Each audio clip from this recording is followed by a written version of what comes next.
पारस health Udaipur ने हाल ही में orbital एथरेक्टमी OAD तकनीक का उपयोग कर एक जटिल एंजियोप्लास्टी सफलतापूर्वक की। यह तकनीक भारत में केवल 6 महीने पहले ही शुरू हुई थी और पारस हेल्थ उदयपुर अब इस अत्याधुनिक प्रक्रिया को अपनाने वाले प्रमुख कार्डियक सेंटरों में शामिल हो गया है। यह तकनीक भारत में अगस्त 2024 में दिल्ली और जयपुर में पहली बार 2 मरीजों पर प्रयोग की गई थी। इस प्रक्रिया का नेतृत्व डॉक्टर अमित खंडेलवाल निदेशक व HOD कार्डियोलॉजी ने किया, जिनके साथ डॉक्टर नितिन कौशिक, डॉक्टर जयेश खंडेलवाल और पारस हेल्थ टीम के दिनेश भी शामिल थे। डॉक्टर अमित खंडेलवाल ने कहा कि पारंपरिक एंजियोप्लास्टी गंभीर कैल्शियम जमाव को प्रभावी रूप से नहीं हटा सकती। पहले हम रोटाब्लेशन और इंट्रावस्कुलर लिथोट्रैप्सी जैसी तकनीकों का उपयोग करते थे, लेकिन ऑर्बिटल एथरेक्टमी जटिल मामलों के लिए अधिक प्रभावी समाधान है। Doctor Manish Agrawal, facility director Paras health Udaipur ने कहा कि यह भारत में कार्डियक देखभाल के लिए एक महत्वपूर्ण उपलब्धि है। मरीज के अनुसार 6 साल पहले लखनऊ में एक एंजियोप्लास्टी करवाई थी, लेकिन हाल ही में उन्हें सीने में दर्द, सांस फूलने और चलने में कठिनाई की समस्या होने लगी थी। ऐसे में ऑर्बिटल एथरेक्टमी सबसे उपयुक्त विकल्प साबित हुआ, जिससे दीर्घकालिक सफलता सुनिश्चित की जा सकी। बाद में मैं वापस से लापरवाह हो जाऊं, चाहे वो दवाइयां हो, चाहे वो मोटापा हो, चाहे वो डायबिटीज कंट्रोल हो, चाहे वो बीपी कंट्रोल हो। अब तो मेरा एंजियोप्लास्टी हो गया है, अब तो मेरा बाईपास हो गया है, तो वापस कैसे होगा? यही कॉमन धारणा है ना, people give up taking medication. Appendix के ऑपरेशन में आप पेट खोलते हैं या लेप्रोस्कोपी से करते हैं, अपेंडिक्स का जो भाग खराब हो चुका है उसको काट करके बाहर निकाल देते हैं, पेट को क्लोज कर देते हैं, मीनिंग देयर बाय अब वापस अपेंडिक्स नहीं होगा। क्यों नहीं होगा? क्योंकि अपेंडिक्स बॉडी में है ही नहीं। की कंडीशन कैसी है जिसमें पेशेंट लैंड अप किया। तीसरा, तीनों नाड़ियों में से कितनी नाड़ियों में ब्लॉकेज है और वो ब्लॉकेजेस किस लेवल के हैं। चौथा, वो नाड़ी सीधी चलती हुई है या टेढ़ी मेढ़ी चलती हुई है, जिसको हम टॉर्शस वेसल बोलते हैं। पांचवा, नाड़ी में कहीं कैल्शियम वगैरह तो नहीं है। कैल्शियम को कैसे समझेंगे हम? जैसे जैसे उम्र बढ़ती है वैसे वैसे जैसे बाल सफेद होते हैं वैसे ही नाड़ियां भी सफेद होती हैं।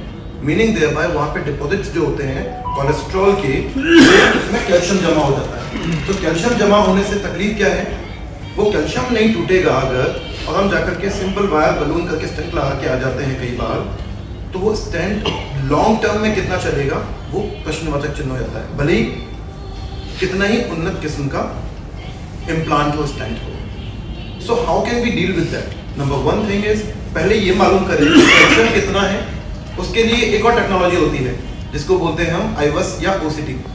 IVUS मतलब IVUS, I इज इंट्रा माने अंदर, V इज वस्कुलर मतलब नाड़ी, अल्ट्रासाउंड माने सोनोग्राफी। कुछ लोगों ने मुझसे पूछा, सर सोनोग्राफी नाड़ी की भी हो जाती है? भाई सोनोग्राफी का प्रोब तो इतना बड़ा होता है, वो तो ऊपर करेंगे हम, अंदर कैसे करोगे? तो एक स्मॉल प्रोब आता है जो नाड़ी के अंदर चला जाता है, तो उससे हम अंदर की वस्तु स्थिति जो है वो हम उसका आकलन कर सकते हैं। So नमस्कार उदयपुर, मैं doctor Amit Khandelwal, working as director and head cardiology at Paras health Udaipur. So this is regarding one of the cases which was very complicated. 40 साल का पेशेंट था जिसको एंजियोप्लास्टी हो रखी थी एक आर्टरी में almost 6 years back, and he came to us again, chest pain, सांस में तकलीफ होना। तो पिछले 3-4 महीने से उनको तकलीफ हो रही थी। सो हमने एंजियोग्राफी किया, क्योंकि पहले भी स्टेंट लग चुका है, तो हमें लगा कि कहीं ब्लॉकेज और नया डेवलप नहीं हो गया हो या उसी में डेवलप हो गया हो। And we did the angiogram और वी फाउंड कि तीनों ही आर्टरीज में अलग अलग तरीके के ब्लॉक हैं। तो सबसे इंपॉर्टेंट आर्टरी होती है LED, वो 100% बंद थी। LCX जो स्टेंट था उसके ऊपर और नीचे में 90-95% ब्लॉक था, और राइट साइड की आर्टरी में भी अराउंड 90-95% ब्लॉकेज था। नौ तीनों नाड़ियों में ब्लॉकेज होना, हमारे पास में ऑप्शंस क्या हैं? Can it be dealt with medications? क्या ये दवाइयों से संभव है? नहीं, क्योंकि ब्लॉकेजेस सामने इतने ज़्यादा दिख रहे हैं। क्या इसमें बाईपास कर सकते हैं? बट 40 साल के व्यक्ति में सीधा बाईपास का option is not a very good idea.